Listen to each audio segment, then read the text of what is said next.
भरोसा, बदलते भारत की शान।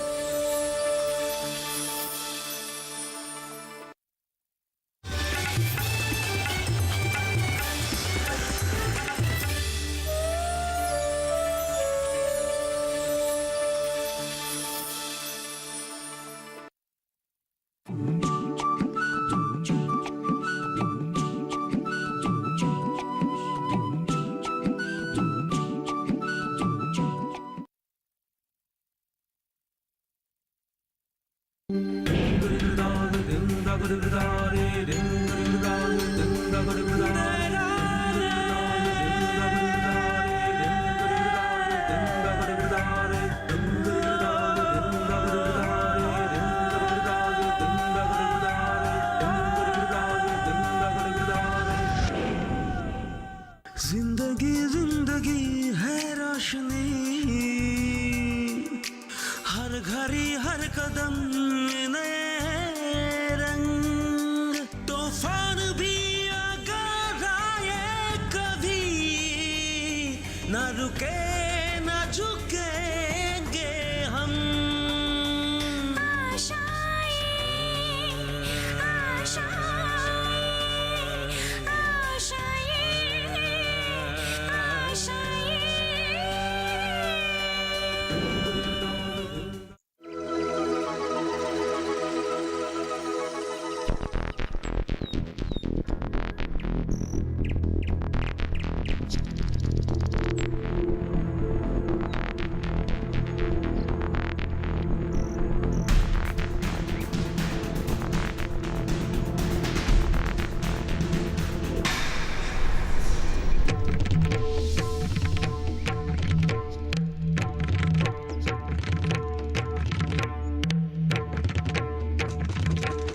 सुनीता, सुनीता,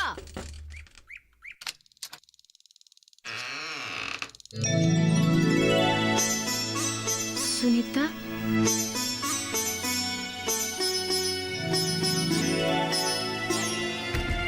सुनीता, दरवाजा खोल सुनीता, सुनीता, दरवाजा खोल सुनीता। मैं तेरी रश्मि दीदी हूँ सुनीता। तू ऐसा क्यों कर रही है? दरवाजा खोल सुनीता, सुनीता, तू ऐसा क्यों कर रही है सुनीता? ऐसा करने से तेरी सारी प्रॉब्लम सॉल्व हो जाएगी क्या? मैं तेरी रश्मि दीदी हूँ सुनीता। तू मुझसे बात नहीं करेगी? देख सुनीता, लोग तेरे बारे में क्या बोलते हैं मुझे कुछ नहीं पता, लेकिन मैं तुझे जानती हूँ, तुझे पहचानती हूँ। अगर तू मुझे कुछ नहीं बताएगी तो मुझे सच्चाई का कैसे पता चलेगा? अगर मैं चाहूँ तो मैं लोगों से बात भी कर सकती हूँ, लेकिन नहीं, मैं सिर्फ तेरे मुंह से सुनना चाहती हूँ, सिर्फ तेरे मुंह से।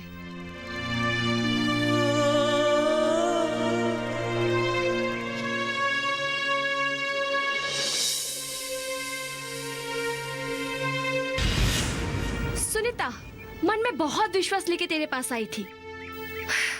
अगर इस विश्वास का तेरे दिल में थोड़ी सी भी अहमियत है तो आज शाम को बरघाट के पार आ जाना। मैं वहां तेरा इंतजार करूंगी।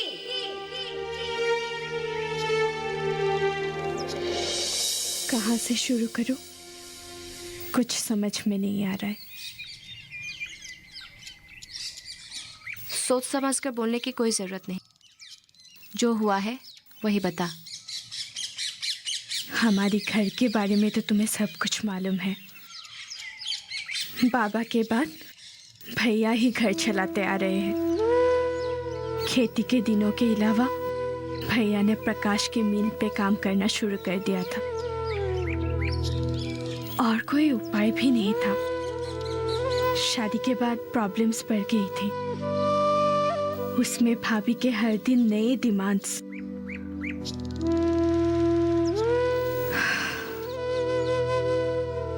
उस दिन भाभी घर में नहीं थी,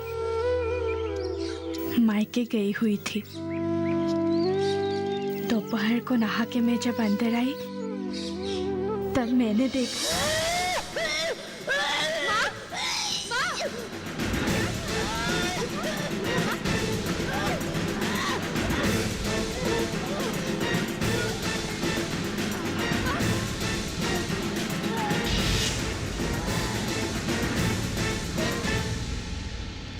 की हालत देखकर मैं एक सेकंड के लिए भी वहां नहीं रुकी और भैया को बताने के लिए चंद्र ठेकेदार के घर चली गई।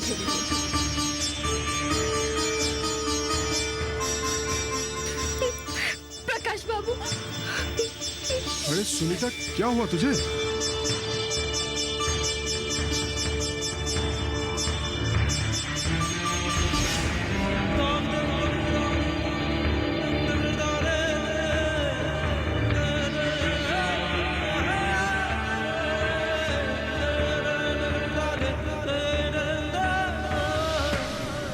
एक ही सांस में मैंने प्रकाश को सारी बातें बोल दी और उसने भी बहुत अच्छी तरह से सुना। मुझे शांत करने के लिए उसने एक गिलास पानी भी पिलाया, लेकिन अचानक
बीमारियों से कैसे बचेगी फसल?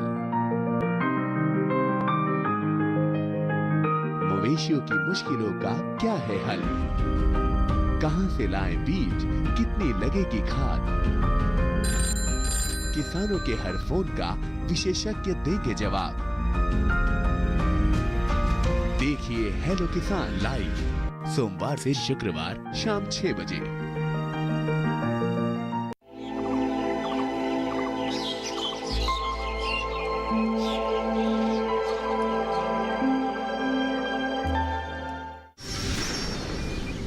प्रकाश को थप्पड़ मारने वाला चंद्र ठेकेदार उस दिन मेरे लिए भगवान बन गए थे, लेकिन भैया जब घर लौटे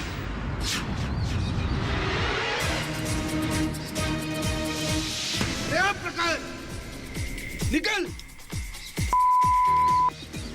क्या बात है?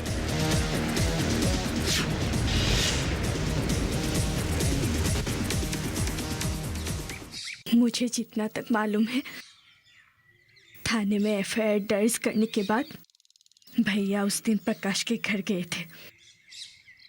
चंद्र ठेकेदार ने तो प्रकाश को थप्पड़ मार दिया था, लेकिन बात वहां तक नहीं रही। अगले दिन पुलिस की गाड़ी आई और भैया को उठा के ले गई, लेकिन सुबह पुलिस के गाड़ी में गए मेरे भैया शाम को चंद्र ठेकेदार की गाड़ी में लौटे, एक दूसरे भैया बनके।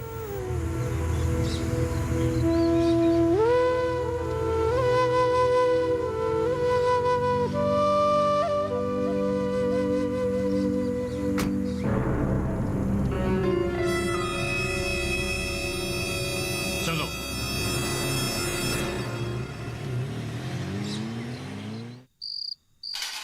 हे भगवान, अब शुभ भी करो। तुम समझने की कोशिश कभी नहीं करते हो, इसीलिए तो हमारा ये हाल हुआ है।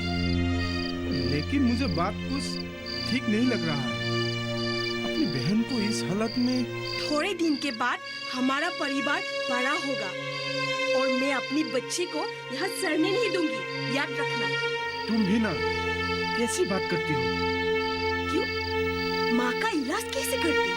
तुम तो बेटा होने के नाते अपनी कर्तव्य अच्छी तरह से निभाओ, और क्या करोगे? बात वैसी नहीं है। अब हमारे कारण सुनीता गांव में बदनाम हो जाएगा। बड़ा भाई होने के नाते इस बदनामी के जिम्मेदार हम ही हुए ना। मुझे लगता है हमसे ये बड़ी गलती हो गई। ये हमारी गलती कैसे हुई बोलो? हम लोग जितना भी कोशिश कर ले, जो होनी थी वो तो हो ही गई ना। इसलिए बेवजह प्रकाश जैसे लोगों के साथ बुरा होकर हम लोगों को क्या मिलेगा? लेकिन माला, लेकिन कुछ नहीं। हाँ, ये अलग बात है कि इस केस को उठाने के लिए हमने कुछ लिया है। उसके अलावा और कोई रास्ता भी नहीं था, क्योंकि उन लोग के साथ केस लड़ने के लिए हमारी इतनी औकात नहीं है। और मेरी बात अच्छी तरह से सुन लो, ये सब बातें सोचकर दिमाग खराब करने से अच्छा हम लोग कैसे यहाँ से निकल जाए उसके बारे में सोचो। दूसरों के कारण हम अपनी जिंदगी बर्बाद नहीं कर सकते।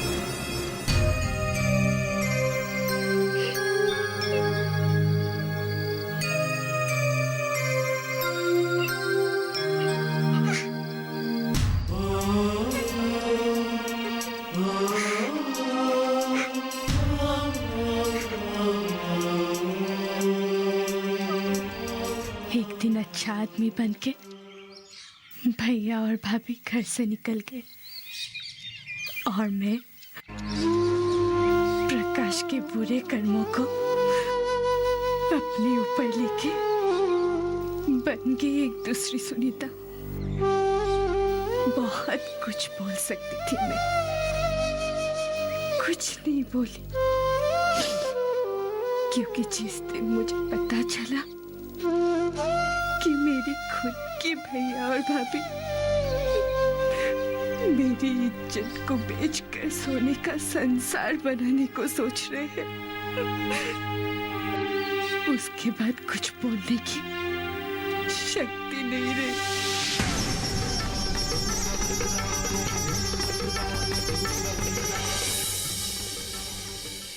गांव के सभी लोग सोचते हैं कि मैं एक चरित्रहीन लड़की हूँ। पैसों के लिए मैं कुछ भी कर सकती हूँ, ऐसा सोचते हैं। सोचा था गांव में कोई ना कोई तो होगा जो मुझे समझ पाएगा, लेकिन नहीं। समय जाने के बाद तरुण ध्रुवों जैसे लोग भी मुझे खुलेआम छेड़ने लगे।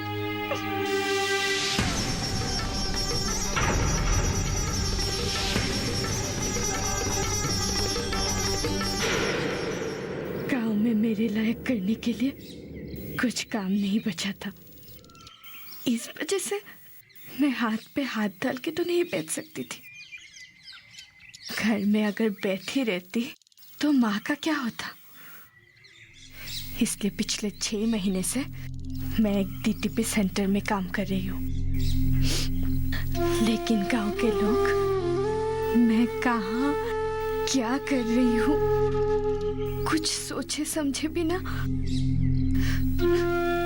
यहाँ तक तरुण दा भी दारू पी के मुझे सवाल करते हैं। पिछली बार जो किया सो किया, अब तो थोड़ा सा सुधर जा। सुनीता, एक बार का खाना नहीं खाने से कोई बड़ी बात नहीं, लेकिन अपने चरित्र को साफ रखना बहुत बड़ी बात है। बहुत बड़ी बात है, बहुत बड़ी बात है। मेरी भैया और भाभी ने मुझे बेच डाला। गांव के लोगों ने भी बिना सोचे समझे हर दिन मुझे ठेस पहुंचाया। और तुम यहाँ क्यों आए हो? चली जाओ रश्मि दीदी, तुम यहाँ से चली जाओ। मैं बहुत बुरी लड़की हूँ, बहुत बुरी।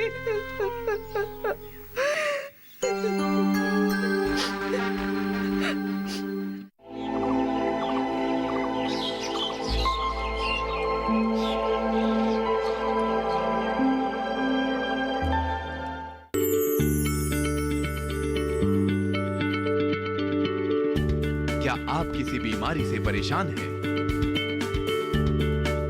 चाहते हैं डॉक्टर की सलाह, तो हम हैं आपके साथ। बताएंगे आपको जीने की राह, समस्याएं आपकी, समाधान देश के मशहूर विशेषज्ञों के। घर बैठे बात करें देश के जाने माने डॉक्टरों से।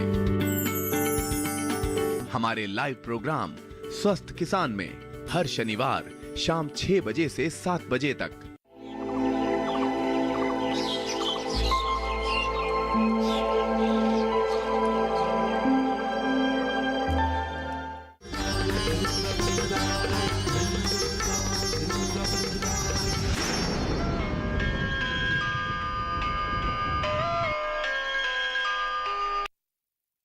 हाँ आर्यन। रश्मि, तुमने फोन क्यों नहीं किया? सॉरी आर्यन, एक्चुअली आर्यन मैं थोड़ी सी बिजी थी। बिजी मतलब? मुझे ऐसा लग रहा है कि गांव से दूर जाना ही मेरे लिए बहुत बड़ी गलती थी। गलती? हाँ आर्यन, लेकिन तुम फोन पे ये सब समझ नहीं पाओ। बस इतना जान लो कि जिस चीज की वजह से मैं इतना ज्यादा परेशान थी, लेकिन यहाँ आके पता चला कि मेरे ही अपने लोग मुझसे भी ज्यादा परेशानी में अपने दिन गुजार रहे हैं। अब मुझे ऐसा लग रहा है कि मतलबियों की तरह उनसे दूर रहने की सोच ही मेरे लिए अच्छी बात नहीं थी। अब बस मेरी एक ही ख्वाहिश है कि अब तक कुछ भी खत्म नहीं हुआ है। जो कुछ भी बचा हुआ है उसी के साथ मैं उन लोगों के बीच में रह के उनके लिए काम करना चाहती हूँ। तुम क्या करना चाहती हो वो मुझे पता नहीं, लेकिन तुम जो भी करो, मेरी शुभकामनाएं हमेशा तुम्हारे साथ है और तुम्हें हमेशा सफलता मिले, ये मैं तहे दिल से दुआ करता हूँ। Thank you so much Aryan, thank you. Okay, take care.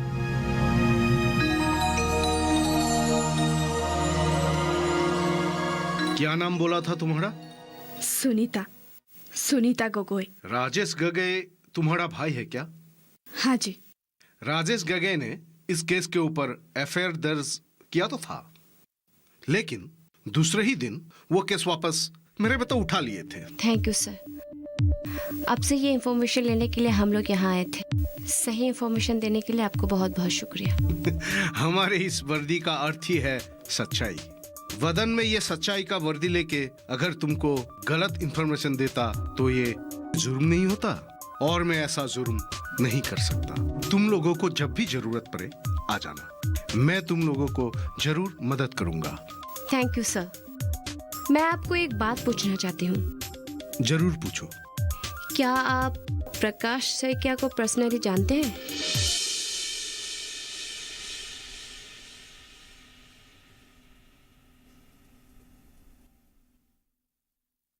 कौन प्रकाश सैकिया? हाँ मैडम, हमारा गांव का ही है। एक बार मिलवाए थे आपको, आप शायद भूल गए होंगे। दिन भर कितने लोग आते जाते रहते हैं, कौन प्रकाश सैकिया कैसे याद रखूं? वो तो ठीक है, लेकिन प्रकाश का आना जाना लगा ही रहता है हम लोगों का ऑफिस में।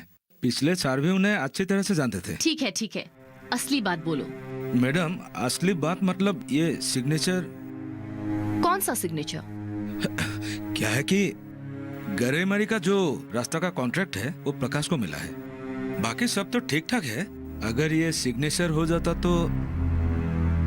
आप प्रकाश सैकिया हैं? नहीं। इसका मतलब आप प्रकाश सैकिया नहीं हैं। अगर मेरा सिग्नेचर चाहिए तो जिसका काम है उसी को आना पड़ेगा, ठीक है? ठीक है।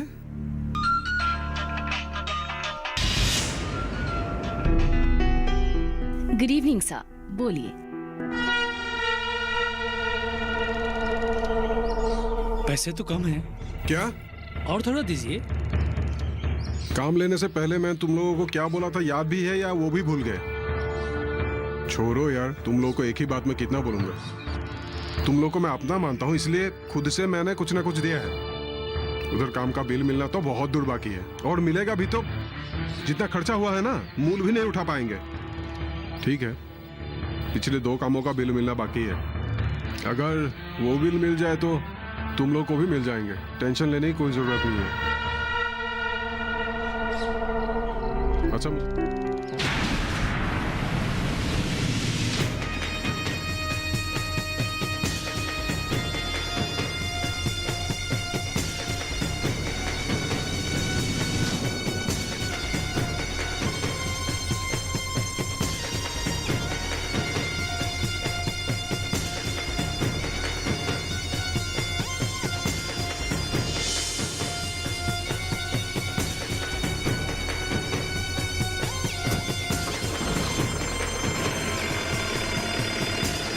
तू अब जा, मैं मौसी के घर होके आती हूँ।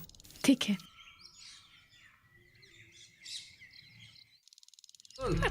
अरे यार, जख्म तो हम भी भर सकते हैं। हाँ यार अभी सुनीता रुक।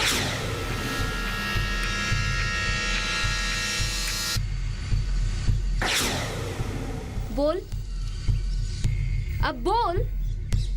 हाँ, कितना गंदा बोल सकता है, कितना बुरा बोल सकता है, मैं भी तो देखूं। क्या हुआ, बोल। चुप क्यों है, बोल। अब भागने की कोशिश क्यों कर रहा है? तुम लोगों की हिम्मत इतना तक ही है, क्यों? छोड़ो रश्मि दीदी। क्यों छोड़ू, क्यों छोड़ू मैं? अपनी बहन जैसी लड़की को तुम लोग कैसे छेड़ सकते हो, कितना नीचा दिखा सकते हो, ये भी मैं तुम लोगों के साथ रह के देखना चाहती हूँ।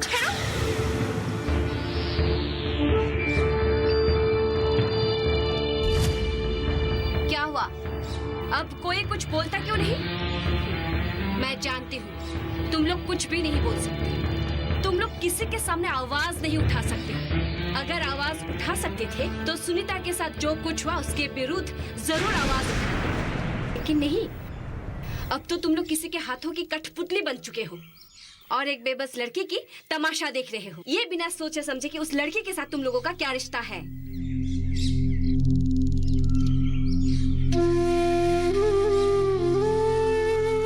बोल नौबो, सुनीता जब नाटक करती थी वो तू ही लड़का था ना, जो दूर दूर से साइकिल चलाकर सुनीता के लिए कॉस्ट्यूम लाया करता था। हाँ, जो लड़का कभी सुनीता के शरीर को कपड़े से ढकना चाहता था, आज वही लड़का बीच सड़क सुनीता के शरीर से कपड़ा उतारना चाहता है। अगर मैं गलत नहीं हूँ, तू ही वो लड़का है ना जो सुनीता के साथ तबला बजाता था, तू ही वो लड़का है जो सुनीता की आवाज को एक नया दिशा देना चाहता था। लेकिन आज वही लड़का सुनीता का गला घोट के उसकी आवाज दबा के जोर जोर से चिल्ला रहा है। और सफीक, तू जब सुनीता के पैरों पर मोच आता था, तुझे पता है ना वो कौन था जो सुनीता के पैरों को मालिश करके उसके पैरों को फिर से नाचता हुआ देखना चाहता था। और आज वही लड़का सुनीता को बेबस लाचार समझ के उसके शरीर के साथ मजाक कर रहा है। ये सब प्यार मोहब्बत सब कुछ झूठा है। एक बार के लिए कभी भी सोचा है कि सुनीता का क्या गलती था, सुनीता ने क्या गलत किया था? जिस लड़की के साथ तुम लोग घंटों तक बैठकर बातें करते थे, नाचते थे, गाते थे, नाटक करते थे, आज उससे सुनीता के साथ तुम लोग इस तरीके से बर्ताव करते हो। सोचो और सोच कर देखो। हाँ, सुनीता से गलती हुई है। एक लड़की होकर पैदा होना ही सुनीता की जिंदगी का सबसे पहली और आखिरी गलती है। लेकिन क्या इस गलती को कभी माफ किया जा सकता है? एक बार सोचकर देख लेना। और हाँ, अगर खुद को तुम लोग इंसान समझते हो तो प्लीज थोड़ी सी इंसानियत अपने दिल में बचा के रखना, आगे जाके काम आएगी। चलो सुनीता, हमारे पास पैसा और लोग कुछ भी नहीं है, लेकिन क्या इसीलिए हम हर अन्याय को सहते रहेंगे?